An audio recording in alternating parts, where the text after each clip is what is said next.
دومه سپاره د 9مې رکو نه تر 10مې رکو پورې. اعوذ بالله من الشیطان الرجیم. بسم الله الرحمن الرحیم. سل بني اسرائیل کم آتیناهم من آیت بینه ومن يبدل نعمة الله من بعد ما جاءته فإن الله شديد العقاب. اللهم صل على سيدنا محمد وعلى آل سيدنا محمد وبارك وسلم عليه. سل بني اسرائیل الله تعالی وی پیغمبر علیہ السلام ته چې ته پښتنه وکړه د بني اسرائیل نه کم آتیناهم من آیت بینه چې څومره ورکړي و موږ دوی ته د معجزاتو ښکارونه، خو د تبکیت لپاره خجالت کول لپاره پښتنه تر وکړه چې یو واره خدای پاک دومره ډیر معجزې تر کړي ولې منلې. ومن يبدل نعمت الله، څوک چې بدل کی نعمت خدای پاک په ناشکری سره من بعد ما جاءته، پس لدینه چې د الله نعمت ورته راغلی دی ناشکری کوي، فإن الله شدید العقاب، بشک الله تعالی چې د سخت عذاب ورکول ولاده. زوین للذین کفروا، خایسته شوی دی هغه کسانو ته چې کافران دي الحیات الدنیا، ژوند د دنیا، ويسخرون من الذين امنوا، مسخري کوي په خلکو چې ایمان راوړي. حضرت صہیب رضی الله تعالی عنہ، حضرت عمار رضی الله تعالی عنہ، حضرت ابن مسعود رضی الله تعالی عنہ، داسې حضرت بلال رضی الله عنہ، فقیران صحابه دغه په پسخند په وای ته وسو ګره دا په دغه دین غټي، دا اوس مسلمان دي، دا اوس د عزت شي ده. الله تعالی وی دته د دنیا ژوند خایسته شوی په غریبانو مسلمانانو باندې پسخندونه وای، خو والذین تقوا، هغه کسان چې د کفر نه ځانونه ساتلی دي، فوقهم، هغه برسیره دي په دغه کافرانو باندې یوم القیامت، پر ورځ قیامت. ځکه د جنت درجه پورته طرف ته دي، د جهنم زینې لاندې طرف ته دي. کفار به لاندې لویږي د پولیس ورات نه جهنم ته لاندې، او مسلمانان پورته دي. نور والله يرزق من يشاء، الله رزق ورکوي هغه چاته چې خوښ شي بغیر حساب، بغیر د حساب. بغیر حساب دوه معنی، یا دا معنی دومره ډیر رزق ورکوي چې د حساب نه وتلی وای، چې شی ډیر شي د حساب نه وځي، دا معنی الله رزق ورکوي چاته چې څومره ورته خوښي به حساب. او یا دا معنی الله رزق ورکوي بغیر د حساب، د خدای پاک څخه حساب نشي کړای چې ولې یو تر لږ ورکړي یو ته د ډیر ورکړه. ابو مسلمانی کې چې یو شی راځي، کم عاقل عاقل آیت مذاهبه وكم جاهل جاهل تلقاه مرزوقا، هذا الذي جهل سير الاوهام حيره وجعل عالم النحرير زنديقا. یو ډیر عالم به ډیر وخیار به خو په خبره مړی پورې به حیران یو شی به پیدا کیږي. ما تر غری دي دا د ډیګری والا چې دا ایم ای دغه پاس کړي، دا ډیر ډیګری حاصل کړي خو نو کړي نه ورته پیدا کیږي، خواري کوي نه ورته پیدا کیږي. او یو جاهل لوی بیا قلبي خو دنیا یې بیا ځایږي نه. ته دغه وجنه بعض خلک کافران شوی دي، دغه وجنه دي العیاذ بالله په خدای اعتراض کړای چې جاهل ته د ډیر ور کړی دا او عالم ته د کم ور کړی دا. نه، الله تاسو ته حساب نشي کړای، چاته چې ور کوي چې څومره ور کوي. نبی علیہ السلام ناسته یو سردار تیریږي، پښتنه وکړه چې دغه په باب کې څه وایي. دی ورته یا رسول الله صلی الله علیه وسلم دا خو د قوم سردار د لایق ته بدی چې چانه خور لور غواړي دستی په واده ور سره کی، که چا په باب کې سپارښت کو سپارښت په قبليږي. حضور پاک صلی الله علیه وسلم څنګه ویل. بیا حضرت جعیل غریب ملنګ صحابي د تیریږي، وای دغه په باب کې څه وایي. دی ورته دا خو د خدای ملنګ ده، که چا سره دوستی کې څوک په دوستی نه ور سره کی، که چا په باب کې سپارښت کې څوک په سپارښت نه اوري. نبی علیہ السلام ورته ویل چې ټول مخدم د کې دیاسي سردارانو نه ډاکوي، د خدای پاک په نس دغه یو غریب صحابي تر یو ټولو نه بهتر ده. دا خدای مسخري کوي په مسلمانانو غریبانو باندې مسخري کوي، خدای د خدای پر ډیر پاک مقام لري چې ټوله دنیا د کافرانو نه ډک شي، د ټوله دنیا کافران په یو طرف، یو غریب طالب په بل طرف. کان الناس امه واحده، خلقو ټول یو امت. د آدم علیه السلام نه تر حضرت نوح علیه السلام پورې 10 پیړۍ تیرې شوې دي، دا ټول مسلمان وو. خو اخرنۍ پیړۍ چې د نوح علیه السلام وخت را نږدې شو، دلته ذاتي کفریات شروع شو. نو بیا خدای پاک انبیا مبشرین او منذرین راولېږل. اول رسول ځکه حضرت نوح علیه السلام ته ویل کېږي فبعث الله النبیین بیا خدای پاک راولېږل انبیا مبشرین زیره ورکوونکي مسلمانانو ته په جنت باندې و منذرین ویره ورکوونکي کافرانو ته په جهنم باندې وانزل معهم الكتاب بالحق الله نازل کړی دی دغه انبیا سره کتاب په حق باندې ليحكم بین الناس چې فیصله وکړي په مابین خلکو کې په مختلفو فيه په هغه څه کې چې خلک اختلاف کوي ومختلف فيه اختلاف نه د کړي په دغه دین کې الا الذين اوتوه مگر هغه خلکو چې دین خدای ور کړی دی بیرته اختلاف کې جوړ کړي من بعد ما جاءتهم البينات پس له دینه چې راغلي دي د تخکاره دلایل بغيا بينهم لوجد حسدنا په ما بین دي کې خدای پاک د یو ورځې احترام د يهودو نو غوښت د جمعې ورځې مراد و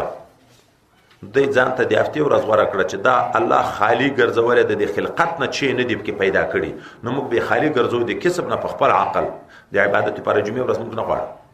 دغه د جمعې احترام په دیم وو نصاراونه د جمعې د ورځې احترام الله وغوښت دوی ویل نه چې د موږ اختر د يهودو تر اختر شاته چې دوی څه ملي کوي چې موږ څه زیادت کې وکړو خو دغه امت ته خدای پاک توفیق ورکړي د جمعې د ورځې احترام وکړو نو دا په دنیا کې اختلاف فهد الله الذين به هدایت کو خدای پاک غ خلکو ته امنو چې ایمان راوړل مختلفو فيه په غشي کې چې د اختلاف کې کړو من الحق د حق نه باذنه په اذن دی الله تعالی والله يهدي من يشاء الله هدایت کوي هغه چاته چې خوښ شي الى صراط مستقيم لاره برابر ته ام حسبتم ان تدخلوا الجنه دا چې په مسلمانانو باندې په ابتدا کې تکلیفونه وو کافرانو نه پرېخ او قسمه قسم ضررونه وو بعضی مسلمانان ورخطا شو چې ته خدای ته دعا وکړه چې دغه مشکلات دې موږ ختم کړي الله آیاتونه نازل کړه چې تاسو څه خیال ده دغه څه تش په امانه به خلاصيږي جنت ته به تکلیفونه به پتا سي نه راځي تاسو نه مخ کې انبیا او په قومونو په امتو باندې دومره سخت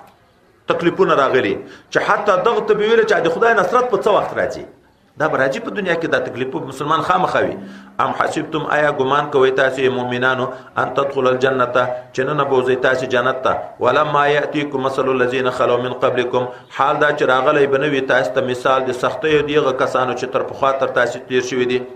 مستهم البعصاء والضراء چې رسیدلی وي یغه ته سختی لکه مسکنتونه مرزونه او نور تکلیفونه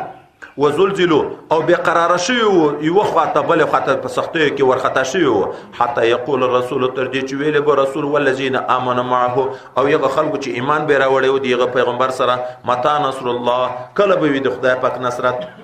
بیا به الله زیره ورکو الله خبردار ان نصر الله قریب دی الله کومک چې د نږدې ده يسالونك ماذا ينفقون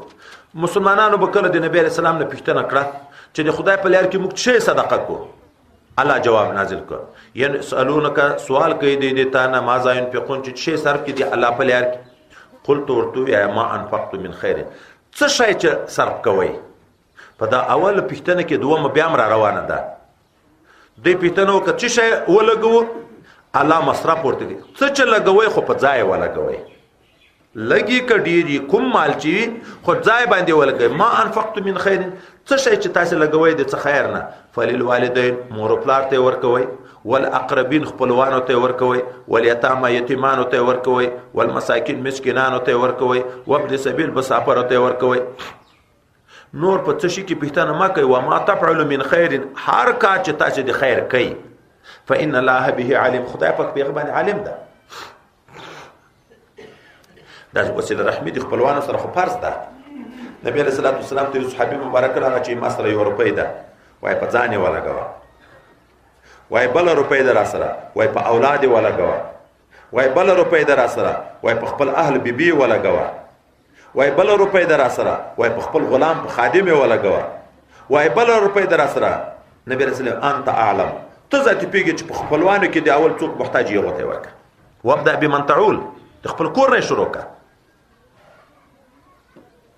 یو زکات ته یو خیرات ته زکات پلار اولاد ته نشي ورکولای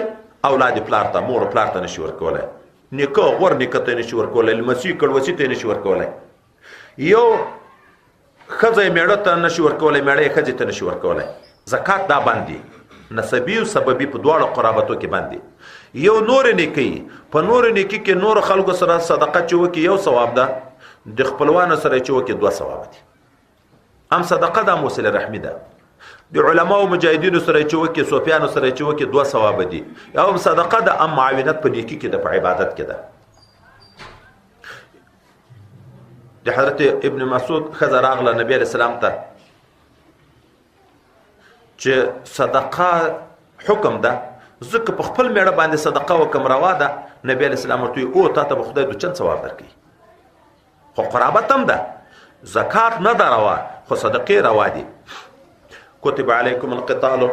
فرض کړی شوی ده په تاسې باندې جنگ کول د کافرانو سره، وهو کرح لکم، حال ده چې دا جنگ تاسو ته ډېر بد ښکاري.